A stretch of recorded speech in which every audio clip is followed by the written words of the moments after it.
Good morning. If you ask to any religious person, any believer, adherent of any religion, regarding the significance of their beliefs, significance of their religious doctrines, I'm very sure you will get an answer related to morality. A huge majority of believers of any religion vehemently believe and argue that morality exists in the society only because of their religion. So if their religion is not there, then there is no morality.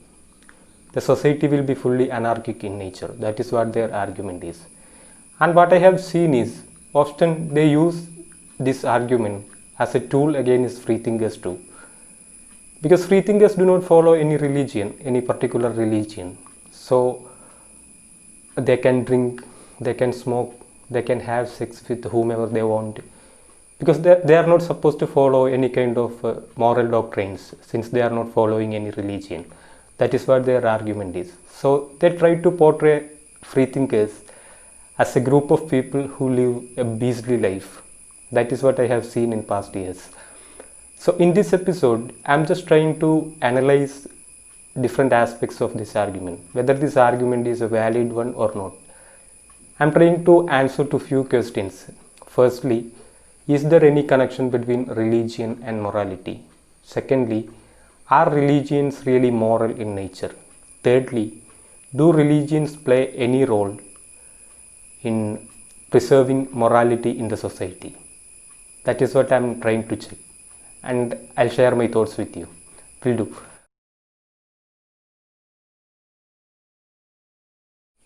When we think about the very origination of human beings, human population on earth in terms of Christianity, I think all of you know the story of Genesis, which is told in Bible.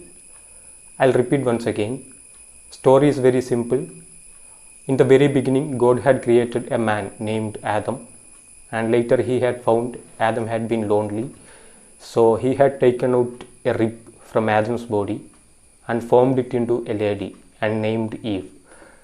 Later Adam and Eve had sex and produced two children, two boys, Abel and Cain. Later Cain killed Abel, went to a place named Nod and married somebody, produced later generations. This is the story which is told in Bible. Fine, I agree with this story. Without asking any question, I just swallow the story. But there is a problem. You think about those days. There are only four people: Adam, Eve, Abel and Cain. Adam and Eve are directly created by God. I understand that. But for Cain to marry, from where he had got a woman? That is what my question is. That's what my worry is. Because there are only two possibilities. Either we should believe that there were other human beings on the earth. Then the entire story goes wrong. Because then who created them?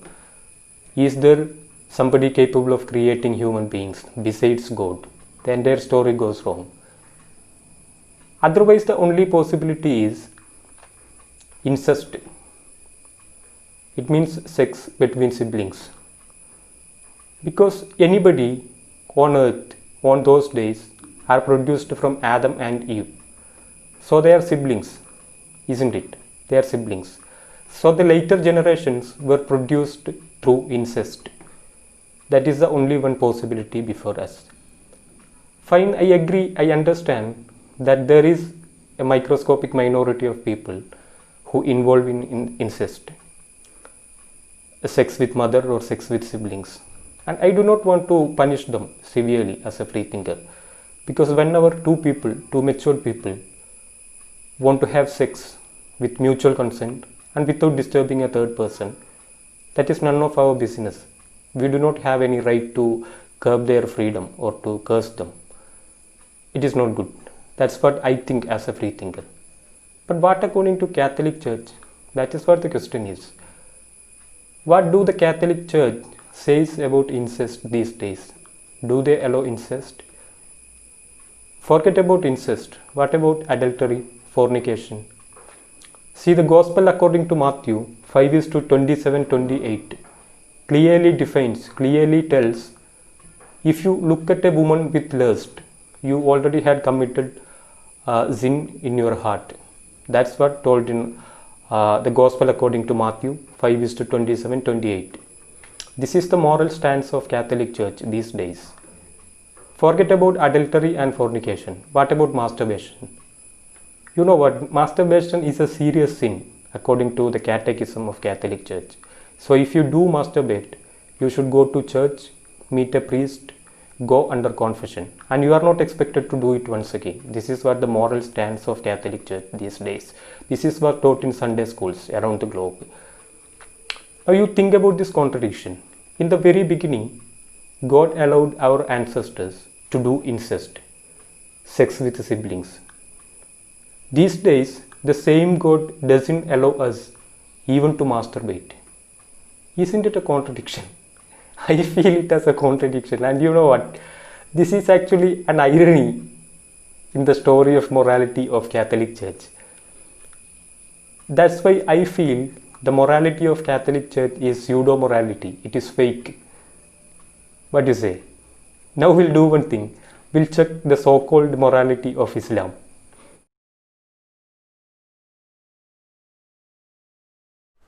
Whenever I think about the morality in Islam, the moral teachings of Islam, the picture of a very innocent 6-year-old girl comes to my mind. That is nobody else, Aisha bint Abu Bakr, the 6-year-old wife of Prophet Muhammad. I do not know whether you know this story or not, but you should know.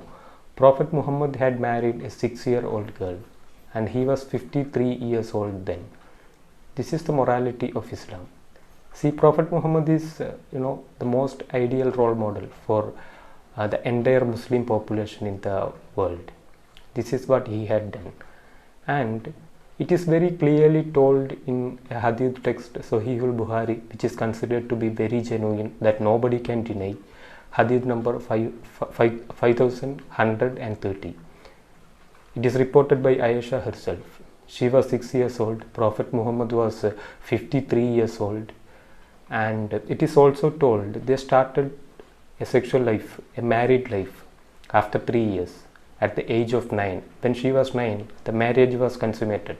So they started a married life. You imagine the condition. A 9-year-old child is having sex with a 53 years old man. Can you justify it? Can you justify it? You imagine that something of this sort happens in India in 2020. What would be the condition? Whoever it is will go to prison, will be booked under POCSO, Prevention of Children from Sexual Offences. Will go to prison and will be imprisoned for at least 12 years. That is what the society in which we live do to these sort of people. But in religion, they are most ideal role models. And around the globe, Islamic apologists such as Ahmad Deedat in past years and Zakir Naik these days are vehemently trying to justify it somehow. They do some sort of verbal gymnastics.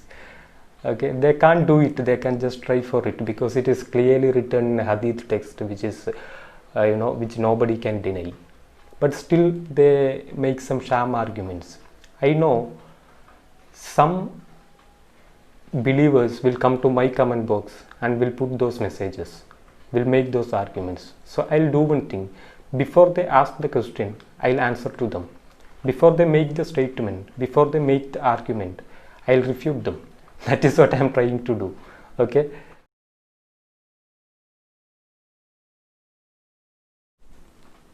The very first argument is, it was a common practice of those days. I agree with that. It was a common practice of those days. But what is the responsibility of a prophet? Prophet is somebody who is selected by God to reform the society. So he is a person supposed to stand against the social evils. If he just shows some kind of social conformity, then what is the need for prophecy and prophet? So actually, the duty of Prophet Muhammad was to stand against it as a prophet. But he didn't do that. What he had done is, he just followed what happening in the society. In that sense, how can we call him as a prophet? That is what my confusion is. Second argument is, they would be keep on, comparing Prophet Muhammad with Mahatma Gandhi, because Mahatma Gandhi too married Kasturba Gandhi when she was very young. I agree with that. But as an Islamist, I'm just asking to all the Islamists, all the believers, can you compare Gandhi with Prophet Muhammad? Who is Gandhi? Gandhi is not supposed to go to even heaven according to the beliefs of Islam. How can you compare Gandhi with Prophet Muhammad? Gandhi is a simple human being, lived on earth. Prophet Muhammad is a prophet selected by the last prophet selected by the true God Allah. So how can you compare Gandhi with prophet? Fine, I agree this comparison. Okay, for a time being I agree with this comparison. But think about that. How old Gandhi was when he married Kasturba? The sources say Kasturba was 14 years old and Gandhi was 13 years old, almost same age. But here Aisha was just 6 years old and Prophet was 53 years old. How can we compare this? It is not possible. Secondly, how many wives Gandhi had? Gandhi had only one wife. He was a monogamous person. He had only one wife, that was Kasturba. But what in case of Prophet Muhammad? Aisha is the third wife of Prophet Muhammad. At the age of 25, he married a 40-year-old lady, merchant, very rich lady, Khadija bint Khuwailid, her name is. And again he married one more lady, Sauda bint, Sauda bin Zama, her full name is. After these two marriages, again Prophet is marrying a 6-year-old girl. So how can we compare Prophet's marriage with Gandhi's marriage? Isn't it a very sham argument? I think so. And one more argument is, usually I heard from Islamists, they keep on saying, Aisha had no oppositions in that marriage. How dare you to ask such a question, to make such an argument? Because can we expect a 6-year-old girl protesting against a 53-year-old person? Not a common man, considered to be a prophet too. Is it possible? It's not possible at all. So all these arguments which are made by Islamists are sham arguments. That's why I told we can simply refute their arguments. Now you see, Prophet Muhammad is considered to be the most ideal role model for all the Muslims in the entire world. This is what he had done. This is the morality of Islam. And see the condition of Islamic apologists. They are supposed to justify it. They are responsible to justify the actions of Prophet Muhammad. I can understand their situation, because when you believe in a religion, you are forced to justify things which are unjust. You are forced to justify things which are obnoxious, because religion is a package. It comes as a package. Good things, bad things, evil, everything together. So you can accept it as it is. Everything. You can't delete. You can't avoid something. You have to you have to accept as it is, as a package. That is the condition of religion. And this incident nobody can deny, because it is told in a very genuine hadith text, Hadith al-Bukhari, words 5130.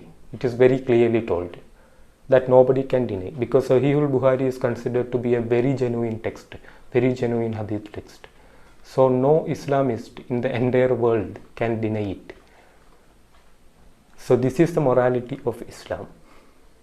Okay, now we will check what is really morality is, what is real morality, okay, and how it is evolved.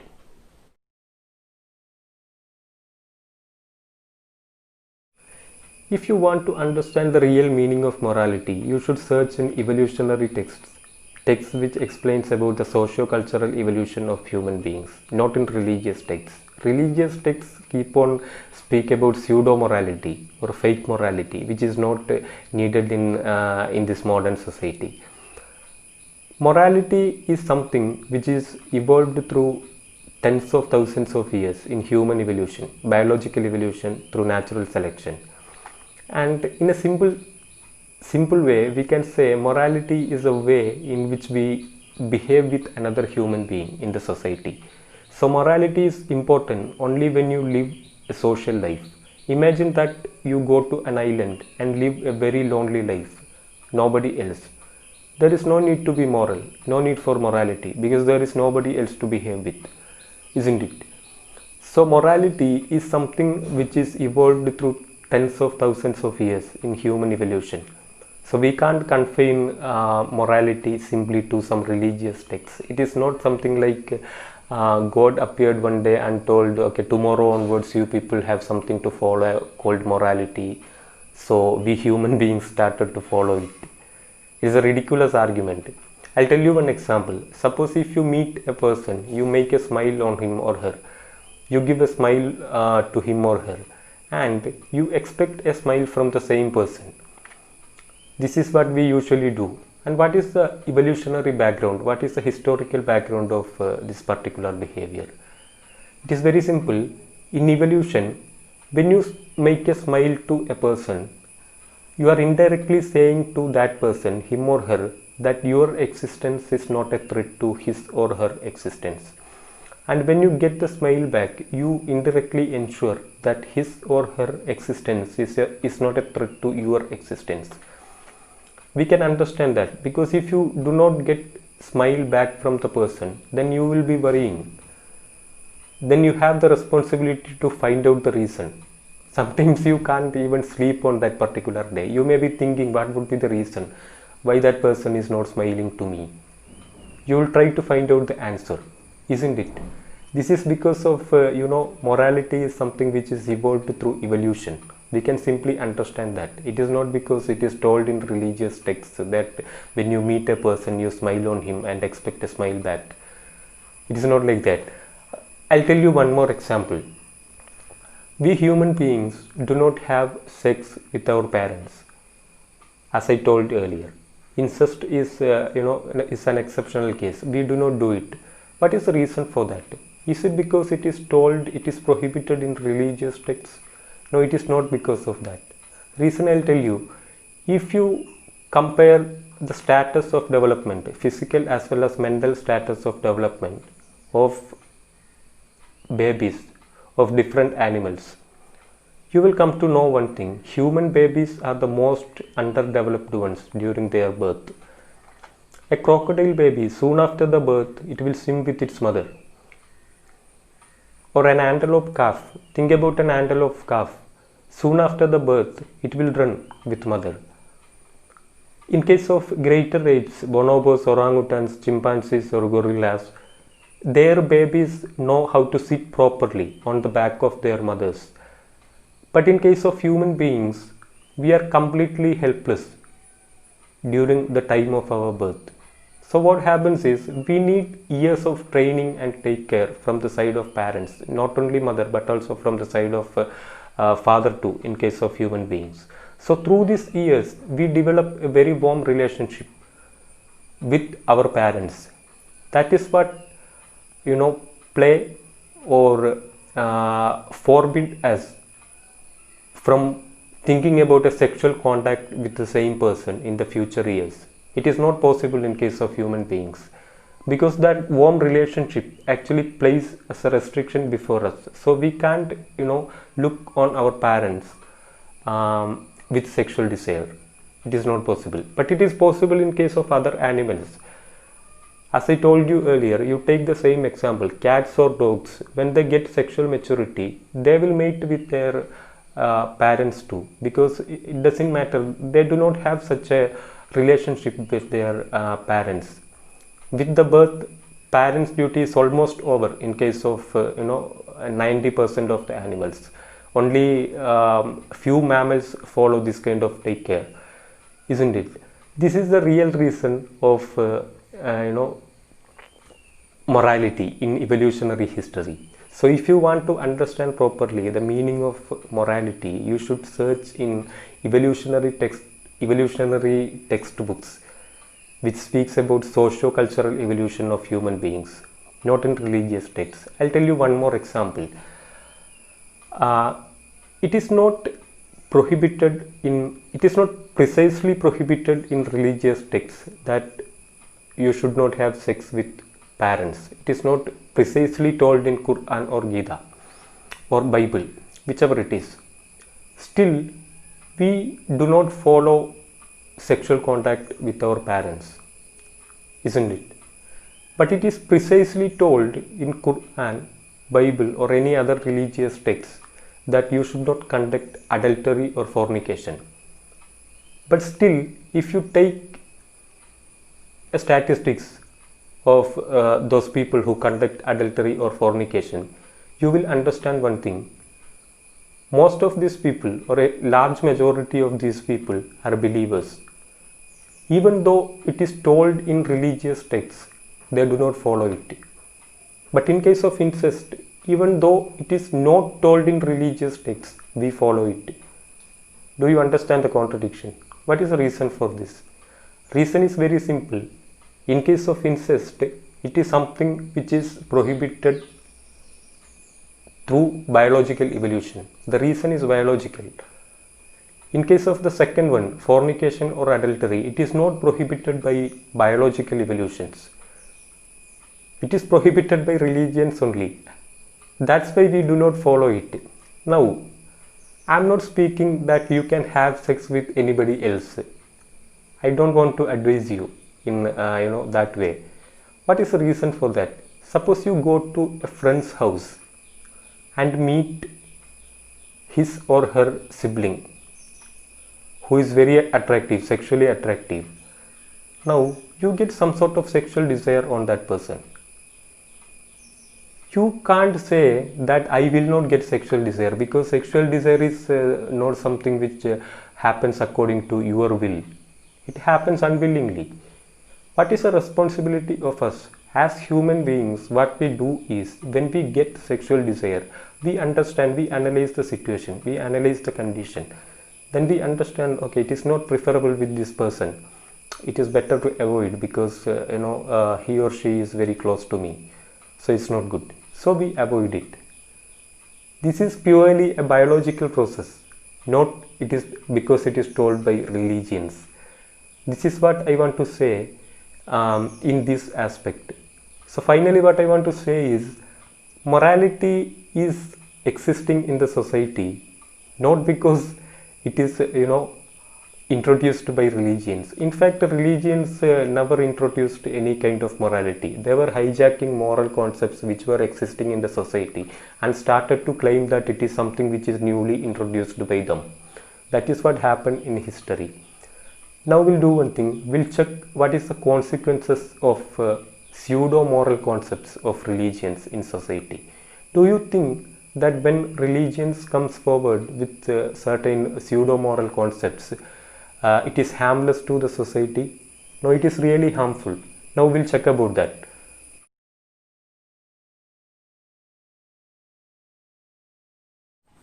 Now, the main problem with the pseudo-moral concepts of religion is nothing but religion always confines morality into sex only. Religion is worrying too much about your bedroom, who is there on your bed, what you are doing with that person on your bed. This is what the main worry of religion is. But morality has different aspects rather than sex in evolution. Suppose public spitting. You think about public spitting. Every year, only because of public spitting, lot of lives are lost in India. But religion never worry about public spitting or open defecation. Open defecation also claims a lot of lives, especially of babies in slums in India. But religion never worry about that. Religion is always worrying about your sexual activity, fornication, adultery. So what is the ultimate consequence of this pseudo-moral concepts of religion? When you think about moral policing is a term particular to India only, I think. If you go to Scandinavian nations or any developed states in Europe, you can't find out something named moral policing. But in India, every year we see hundreds, thousands of moral policing cases in which victims are mercilessly beaten. And what is the real inspiration for these people, these moral police officers? What is the inspiration for them? Inspiration is nothing but their religious doctrines only, their religious teachings only. Because they are taught in madrasas or whichever the religious institutions they sit, they are taught in such a way that they have the right to look into the sexual freedom of other human beings. That's why I told the pseudo moral concepts of religion has worse consequences than you think. Now I'll suggest a book before you, The Moral Mind, which is written by Mark Hauser. Mark Hauser is an American evolutionary biologist. He is a Harvard professor on primate behavior. So this book, if it is there in my collection, so if you read this book, you will understand a lot of things, fascinating information you will get about morality and human evolution. You will get a very clear picture regarding human evolution. So kindly, if you can, you read this book. It is available in internet also. So this is what I want to tell regarding this subject. And next week onwards, I am confining the number of videos. I'll put only one video per week, and I'll try to put it on a Sunday morning, so you will get enough time to watch it. So thanks to you for watching me. Bye.